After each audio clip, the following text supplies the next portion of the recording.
Atkreipkite dėmesį, jei pirkimo pardavimo sutartyje nurodytas vienas ar kitas prekės trūkumas ir jūs sutartį pasirašote, dėl šio trūkumo pretenzijų pardavėjui reikšti nebegalėsite. Tai itin aktualu perkant nenaują automobilį. Oficialiais duomenimis pernai jų parduota 160 000. Teoriškai skaičiuojant, jei bent procentas iš jų sugenda arba išlenda paslėpti defektai, tai būtų 28 atvejai per savaitę, 4 per dieną.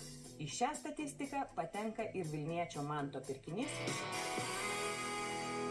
Papasakokit, kaip viskas prasidėjo.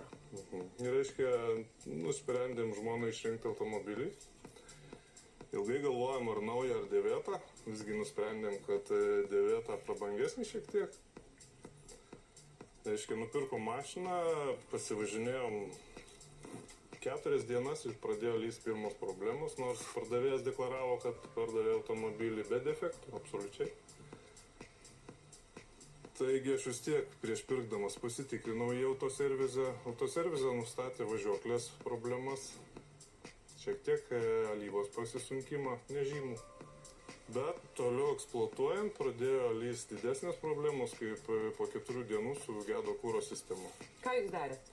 Kągi vėl kreipiausi į tą patį servisą, suprasdamas, kad pirkau nenaują mašiną. Todėl nusirašydamas savo į nuostolius, aš susiremontavau tą kuro sistemą ir tikėjausi, kad važiuosiu toliau ilgai laimingai. Bet pravažiavus dar kokius 500 km sugedo stabdžių sistema. Kai sugedo stabdžių sistema, žmona pasakė gana. Aš su ja daugiau nevažiuosiu, tai tam pačiam servise, sakau, sutvarkom iki galo, nes noriu aš ją parduoti. Nusprendus, kad tepalas dingsta dėl turbinos gedimo, nuimta buvo turbina, pakeista remkomplektas, visos tarpinės uždėta ir aš tikėjausi, kad problemos baigėsi ir tai pardaviau naujai pirkėjai. Po kelių dienų man skambina, kad variklio alyva dingsta ir prašom automobilį priimti atgal, taip nutraukiant sutartį pirkimo pardavimo. Aš kaip sąžiningas pilietis pasielgiau taip, kad paėmiau mašiną, grąžinau pinigus, pasirašėm taikos sutartį ir dabar norėčiau ieškoti teisybės iš pardavėjo pusės. Sutartyje pirminėje, kuomet įsigijote automobilį, jokių defektų nebuvo nurodyta. Nebuvo nurodyta, absoliučiai. Automobilį pirkau be defektų, bet puikiai suprasdamas, kad jisai 2009 metų laidos, kažkokių smulkių remonto išlaidų vis tiek turėsiu. Suma sumarum, kad automobilis būtų pilnai suremontuotas, kiek jau jums teko įdėti pinigų ir kiek dar reikėtų įdėti, kad jisai būtų toliau važiuojamas? Kad šitą automobiliu galima būtų važiuoti, aš investavau apie 1000 eurų iki variklio defekto nustatymo. Variklio defektų pašalinimui reikalinga suma nuo 2 iki 3,5 tūkstančio eurų. Tai turbūt grubiai tariant, automobilis nuo pirkimo kainos pabrangsta dar apie 30–40%. Taip, kažkur tai.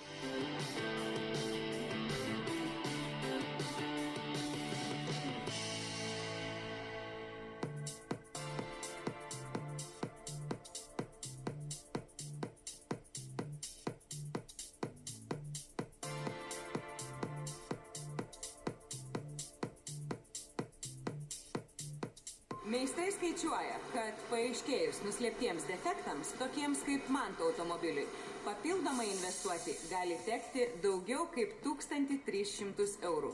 Atrodytų, problemą galima išspręsti ir grąžinti automobilį pardavėjui arba paprašyti kompensuoti remonto sumą. Bet čia nuostolių virsta pirminis taupumas. Norėdami mokėti mažiau mokesčių, pardavimo sutartyse dažnai įrašome gerokai mažesnę kainą. Vieno sandorio atveju vidutiniškai nuslepiama apie 500 eurų.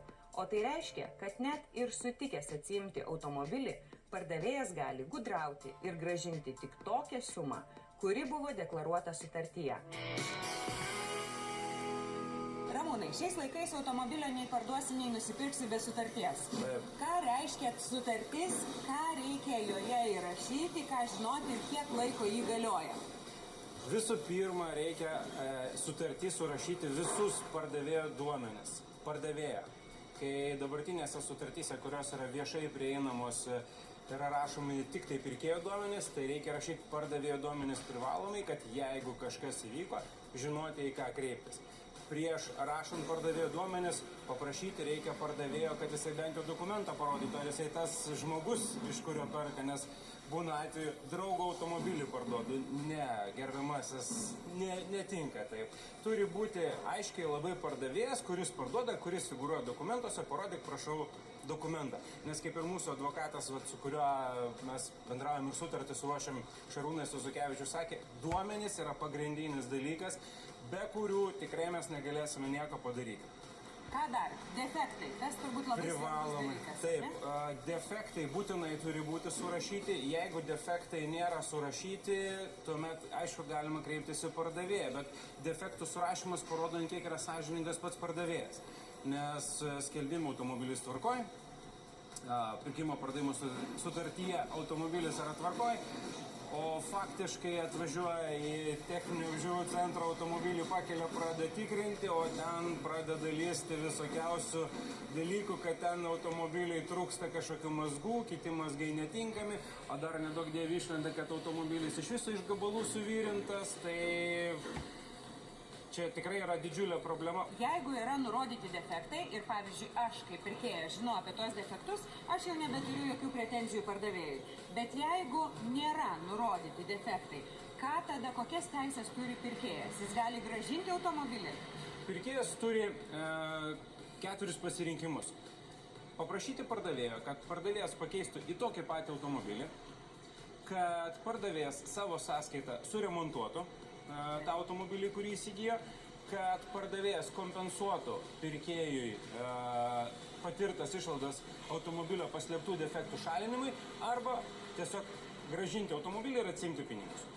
Jūsų patirtis, kiek realiai tai veikia ir kaip tai yra įmanoma padaryti? Realiai veikia tada, kai pirkėjas kreipiasi. Jeigu pirkėjas nesikreips, tai tikrai pardavėjas nepaskambins ir nepasiklaus, kaip tau gerbiamas pirkėjo sekėsi važinėti su automobiliu, ar tu patenkintas, ar tau nereikia primokėti už automobilio defektus. Tikrai to nebus. Reikia tiesiog ginti savo teisės. Būkim biedni, bet teisingi. Mes kiekvieną eurą užsidirbam. Niekas mums jo nedavė iš dangaus, niekas nenuleido, niekas nepadovanojo. Mes užsidirbam kiekvieną eurą. Todėl reikia tiesiog atsikelt, nueiti ir pasakyti pardavėjai, žiūrėk žmogau, iš tavęs įsigijau automobilį. To, kas jam dabar nutiko, pačianais patikrinus arba servizą patikrinus, to neminėjai. Sėdam prie stalo, šnekamės. Kas nutiko? Gali būti taip, kad ir pardavėjas nežinojo. Tai ir yra mūsų darbas susodinti prie stalo tas abidvi šalis, kad jos tiesiog pasišnekėtų, kas nutiko. Ar dabar jau dažniau pirkėjai žino savo teisės, jas gina? Tikrai džiaugiuosi, kad ypač jaunimas internete ieško informacijos ir vienas iš paskutinių atvejų, kai tėvai nusipirko automobilį, paslėptų defektų sąmata. Jeigu gerai pamenu, kažkas apie 1200-1300 eurų ir turbūt pasidadavojo dukrai, aš taip įsivaizduoju, o dukra pasėdėjo internete, susirado mus, kreipėsi į mus, padėjom, surašėm visus reikalingus dokumentus, pasakėm, ko reikės iš pardavėjo reikalaujant šitos pinigų sumos. Ir jeigu gerai pamenu, berods per 1,5 mėnesio žmonės atgavo pinigus, tai manau, kad abidvi šalis liko patenkintos, nes ir pardavėjas su pirkėju susidėrėjo jiems abiem pusėm tinkančią pinigų sumą. Populiari klastojimo vieta yra kaina, kuri yra rašoma didesnė ar mažesnė. Pasakykit, kokios gali būti to pasiekmes. Pradėkim nuo to, kad pardavėjas to gali pasinaudoti, gavęs pretenziją ir pasakyti, taip, aš tau oficialiai sumokėjau, tarkim, 1000 eurų, nors pirkimo pardavimo sutartyje 1000 eurų, nors realiai sumokėjau 3000, aš už 1000 eurų atsiimiu ir jisai bus teisus. Antroji dalis tai turbūt socialinė, nes nemokami mokesčiai valstybės, iš kurių yra išlaikomas valstybinis aparatas, darželiai, mokyklos, medikai ir galiausiai mes iš to negauname geresnių sveikatos paslaugų. Mokesčių nusukinėjimas elementarus. Tai mūsų laidos tikslas parodyti žmonėm, jog jie taupydami arba nesigilindami, nežinodami savo teisių, nekovodami už jas gali prarasti tikrai reikšmingas sumas. Tai čia pinigai, tai čia viena dalis, ką jie praras, kiek jie savo nervų susigadins, kiek jie laiko praras. Galiausiai, tokiu būdu jie tiesiog skatina nesąžiningų pardavėjų verslą.